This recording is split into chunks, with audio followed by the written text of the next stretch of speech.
Okay, I've got your music for you. We're doing these live action shots. And again, really, we haven't made it off the first page. If you've been following my notes up through this little sequence right now, I've been kind of kicking around the air turbulence equation, seeing that it's in the syllabus.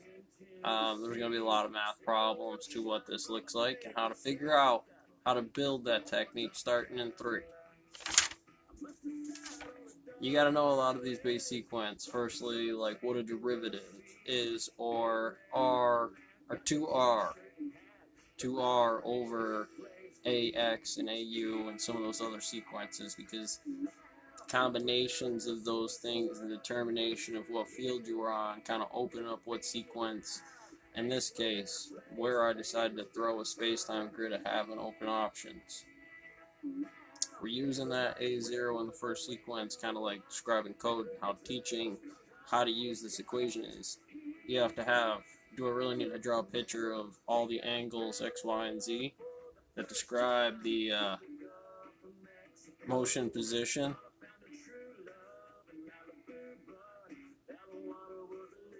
You know what you're looking at there. There's some pretty easy mechanics to start to say that Y3 is going to reflect what 4 is inverted, or a Dyson sphere mass calculation. I was just hitting because of science.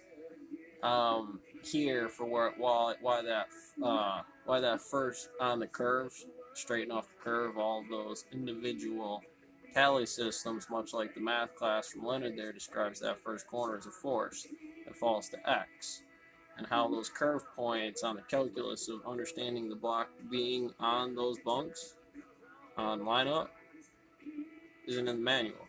It will cut the floor, or you will leave a 4-inch thing if you just put rock in there.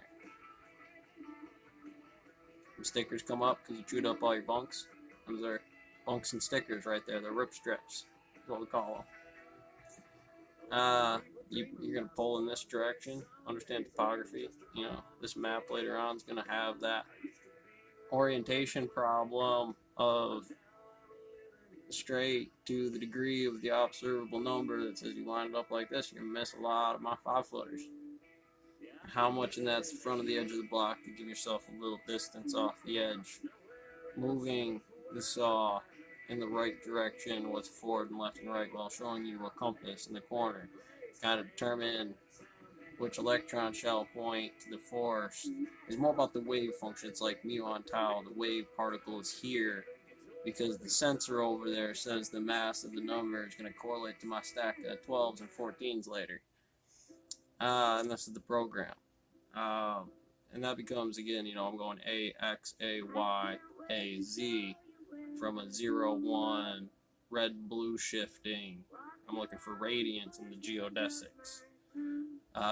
That's the distance, -1 or +1, and which type of mathematics relative to 0, 1, 1, 0, 1, 2, 0, 1, 2, 0, 2.